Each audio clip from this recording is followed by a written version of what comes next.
بتائیں کہ سینیٹر اعجاز احمد چودھری وکلا کنونشن سے خطاب کر رہے ہیں. آئیے آپ کو براہ راست لیے چلتے ہیں. آج کی مجلس کے مہمان خصوصی جناب ڈاکٹر فروغ نسیم صاحب، جناب وفاقی وزیر جناب فرخ حبیب صاحب، جناب شہزاد اکبر صاحب، ممبران قومی اسمبلی حاجی کرامت صاحب، جناب امجد خان نیازی صاحب،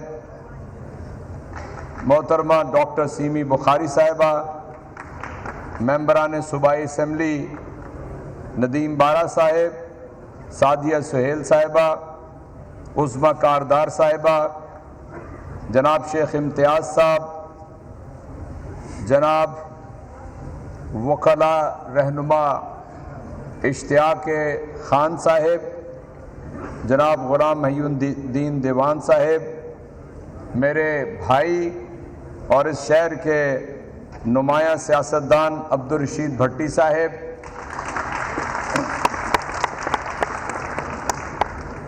اور ایک میرے چاروں طرف وکلا لیڈرشپ کھڑی ہے، اور جن وکلا نے یہاں سے مجھ سے پہلے تقریریں کی ہیں وہ سارے میرے رہنما ہیں، ان کا نام اکٹھا ہی لے لیتے ہیں. میں سب سے پہلے تو آپ سب کو کل جو بھارت اور پاکستان کا میچ ہوا ہے اس میں کامیابی میں مبارکباد پیش کرتا ہوں.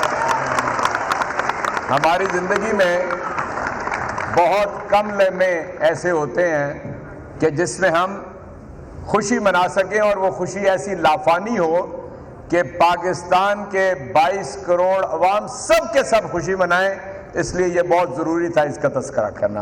حالانکہ میں بہت ہی سنجیدہ بات کرنے جا رہا ہوں، نہ کوئی مطالبے کرنے جا رہا ہوں، اور نہ جتنی میرے بھائیوں نے مطالبے منوانے کی کوشش کی ہے نہ میں کوئی مطالبہ ماننے کے لیے جا رہا ہوں. میں یہاں پر تحریک انصاف کے سیکرٹری جنرل جناب عامر کیانی صاحب جو اچانک بیمار ہو گئے ہیں، ان کی نمائندگی کرنے کے لیے آیا ہوں. خواتین و حضرات، اصل مسئلہ کیا ہے؟ اصل مسئلہ اس معاشرے کا یہ ہے کہ یہاں پر اخلاقی بحران ہے، اور جس معاشرے کے اندر اخلاقی بحران ہو وہاں کوئی سیاسی بحران، وہاں کوئی تمدنی بحران، وہاں کوئی معاشی بحران کوئی حقیقت نہیں رکھتا. جب انسان اپنی تہذیب کے اس معیار سے گر جاتا ہے تو سارے بحرانوں کا سامنا کرتا ہے. اور یہ بحران کیوں پیدا ہوتے ہیں؟ یہ لیڈرشپ کی وجہ سے پیدا ہوتے ہیں، یہ قیادت کے فقدان کی وجہ سے پیدا ہوتے ہیں. جب قیادت بھی دو طرح کی ہوتی ہے، ایک وہ کہ جو سامنے سے لیڈرشپ اور قیادت کرتی ہے، اور ایک وہ کہ جو پشتیبان اور گلابان ہوتے ہیں، وہ سب سے عقب میں پشتیبانی کرتی ہے. یہ دو قسم کی قیادتیں ہوتی ہیں. ایک قیادت وہ کہ جو کائنات میں مسلمانوں کا دامن جس کی وجہ سے بڑا وسیع و عریض ہے، ایک قیادت وہ ہے حضور نبی کریم صلی اللہ علیہ وسلم کی، اور ایک قیادت وہ ہے کہ جو پیچھے بیٹھ کر پشتیبانی کرتی ہے. اس لیے آج دونوں طرح کی قیادت کا فقدان ہے. اس بر صغیر کے اندر میری ناقص فہم اور علم کے مطابق سب سے بڑا لیڈر پیدا ہوا مسلمانوں کے اندر قائد اعظم محمد علی جناح. جس بر صغیر کے اندر میں تو انجینئر ہوں، وہ وکیل تھے، جس بر صغیر کے اندر بڑے بڑے علماء، بڑے بڑے مفسرین، بڑے بڑے مشائخ، بڑے بڑے گدی نشین سب موجود تھے. علماء تھے، محدثین تھے، مفکرین تھے، لیکن وہ ایک واحد شخصیت ہے بر صغیر کی. اور میں اس لیے دنیا کا سب سے بڑا، بر صغیر کا سب سے بڑا مسلمان مانتا ہوں کہ اس نے پوری ملت اسلامیہ بر صغیر کو ایک پلیٹ فارم کے اوپر جمع کر دیا. اس کا نام محمد علی جناح ہے. اور صرف یہی نہیں کیا، بلکہ اس نے قوم کو ایک نظریہ دیا جسے دو قومی نظریہ کہتے ہیں، جو شاید اس کے سمجھانے سے تو ہم نہیں سمجھے، لیکن نریندر مودی نے 70 برس کے بعد پاکستانی قوم کو یہ سمجھا دیا کہ محمد علی جناح کا دو قومی نظریہ کیا تھا۔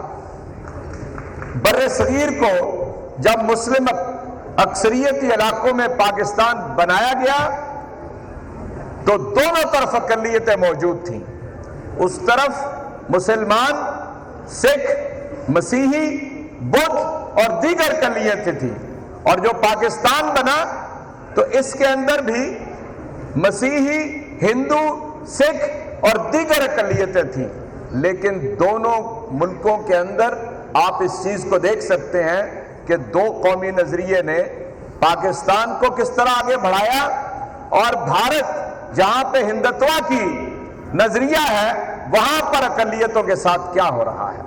چنانچہ محمد علی جناح کی لیڈرشپ ایک ایسی لیڈرشپ تھی کہ اس کے بعد پاکستان بھر کے اندر آپ دیکھتے چلے آئیے، اس کے بعد اس معیار کا کوئی لیڈر پنپ نہیں سکا ہے۔ میری دانش کے اندر قائد اعظم محمد علی جناح کے بعد عمران خان ایک ایسے سیاستدان آئے کہ جو سیاستدان بننے سے بہت پہلے اپنی قیادت کا لوہا منوا چکے تھے۔ وہ جب کھیل کے میدان میں تھے تو انہوں نے کامل 10 برس پاکستان کا سب سے لالی پرچم دنیا کے اندر لہرا دیا۔ جب وہ کھیل سے آگے بڑھے تو تعلیم کے میدان کے اندر خود بھی دنیا کے بہترین یونیورسٹی سے تعلیم حاصل کی، اور اس کے بعد دنیا کی بہترین یونیورسٹیوں میں سے ایک یونیورسٹی بریڈفورڈ یونیورسٹی کا چانسلر بنے۔ وہ ابھی وہ سیاستدان نہیں بنے، اور آپ کو معلوم ہے وہ چانسلر کیسے بنے؟ انہوں نے جب بلایا بریڈفورڈ یونیورسٹی کے سینڈیکیٹ نے، اور کوئی 500 شخصیات کا انہوں نے انٹرویو کیا، اور اس میں سے عمران خان کو انہوں نے منتخب کر لیا، اور انہوں نے بڑی ان کی سیلریز، ان کے پرکس انہیں بتائے۔ لیکن آپ کو معلوم ہے کہ جو لیڈر ہوتا ہے وہ کس طرح سوچتا ہے۔ عمران خان نے انہیں یہ کہا کہ مجھے کوئی پرکس اینڈ پریویلیجز اور کوئی سیلری نہیں چاہیے۔ آپ کے علم میں ہے یہ بات؟ اور مجھے کیا چاہیے؟ میرا پاکستان کے اندر، مجھے اپنے گاؤں کے اندر آپ کی یونیورسٹی کی ایک برانچ چاہیے، ایک کیمپس چاہیے۔ اور آپ کو معلوم ہے کہ انہوں نے کہا ہم نے تو اس کی کئی دہائیوں کی تاریخ ہے یونیورسٹی کی، ہم نے تو کبھی کیمپس اپنا دنیا میں کہیں نہیں کھولا۔ تو انہوں نے کہا مجھے بھی پھر آپ کے چانسلر بننے کی کوئی خواہش نہیں ہے۔ چلے گئے، اس طرح چلے گئے جس طرح قائد اعظم محمد علی جناح لارڈ ویول کے دفتر میں آئے۔ کس طرح آئے ذرا دیکھیے لیڈر کیا ہوتا ہے۔ لارڈ ویول کے دفتر میں جب آئے تو لارڈ ویول نے بلایا، اور کیا آپ دیکھیں کیا محمد علی جناح لیڈر تھا، ذرا یعنی ٹائی، کوٹ، فیلٹ ہیٹ پہن کے اس کے سامنے جا کے بیٹھے، ہیٹ اتار کے ٹیبل کے اوپر رکھا، اور لارڈ ویول کہتا ہے کہ محمد علی میں وائسرائے ہوں اور مجھے ملکہ نے یہاں پر کیا ہے مقرر، کیا میں بادشاہی ہوں بر صغیر کا، اور ایک بادشاہ ہم بر صغیر سے لیتے ہیں، کیا تم یہ نہیں چاہو گے کہ میں تمہیں پورے سب کانٹیننٹ کا تمہیں میں لیفٹیننٹ گورنر بنوا دوں؟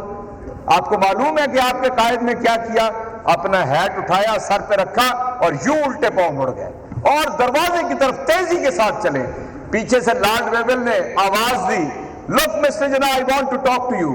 قائد اعظم مڑے اور مڑ کے یہ کہا کہ لک lord ویول، if you want to talk to me you have to come to my office, I am not going to come to your office again, and I am not here to sell my nation۔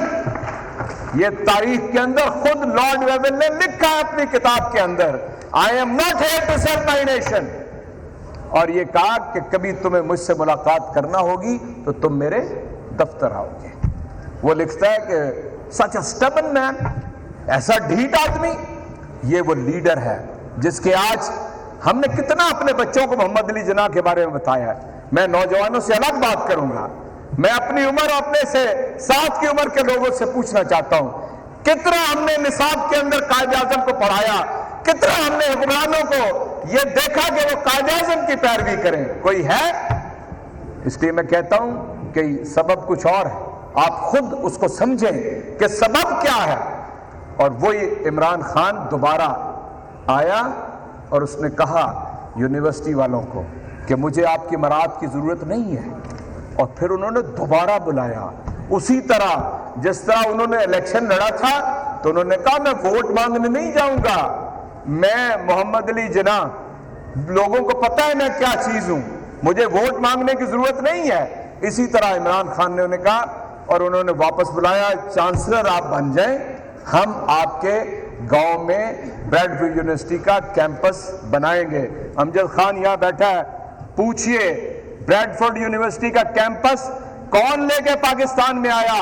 وہ leader ہوتا ہے کہ وہ اپنی قوم کے لیے سوچتا ہے، وہ آگے بڑھا۔ دنیا میں سب سے عظیم ہستی ہر انسان کی ماں ہے، اس نے اپنی ماں کو تکلیف میں دیکھا اور یہ کہا کہ ہسپتال بنے گا، لوگوں نے کہا نہیں بن سکتا، کسی نے کہا بن جائے گا تو چل نہیں سکتا۔ آج کامل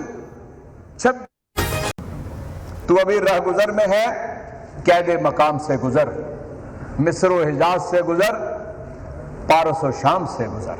یہ نوجوانوں کے لیے، تو ابھی رہ گزر میں ہے، قید مقام سے گزر، مصر و حجاز سے گزر، پارس و شام سے گزر، اور جس کا عمل ہے بے غرض اس کی جزا کچھ اور ہے، حور و خیام سے گزر، دانا و دام سے گزر۔ اب میرے دوستو، میں آپ سے یہ عرض کرتا ہوں کہ یہ آپ کے جو مقاصد ہیں، اگر آپ کو یہ بہت عزیز ہیں تو ان سے عشق کرنا سیکھیں، عشق کرنا سیکھیں، اپنے اپنی منزل پا لیں گے۔ یہ آخری بات میں اس لیے کہہ رہا ہوں کہ آپ یہ کہیں کہ یہ تو بڑی لمبی باتیں ہیں، یہ کیسے ہو سکیں گی؟ ہو ہی نہیں سکتا۔ اپنے مقصد سے عشق کرنا سیکھیں۔ جس دن آپ اپنے مقصد، جو بھی زندگی کا مقصد آپ نے بنایا ہے، جس دن آپ اس سے عشق کرنا سیکھ لیں گے، تو حضرت اقبال نے کہا تھا کہ وادی عشق پس دور دراز است ولے، عشق کی وادی بہت دور دراز ہے، بہت طویل۔ اس نے کہا کہ طے شود زیادہ 100 سالہ بآہ گاہے، عشق کی وادی چاہے کتنی بھی دور ہو اگر عشق، تو 100 سال کا سفر ایک آہ میں طے ہو جاتا۔ چنانچہ اگر آپ اپنے مقصد سے عشق کرتے ہیں تو آپ انشاءاللہ یقیناً کامیاب و کامران ہوں گے۔ اور ایک میں زبانی یاد نہیں رکھ سکا تھا، میں پڑھ کے سنا دیتا ہوں، ذرا غور سے سنیے گا، مختار مسعود صاحب کو۔ انہوں نے کہا قحط میں، یہ سب جو لیڈر بنے پھرتے ہیں نا میری طرح، میں تو نہیں ہوں، معافی چاہتا ہوں۔ اس نے کہا قحط میں موت ارزاں ہوتی ہے اور قحط الرجال میں زندگی۔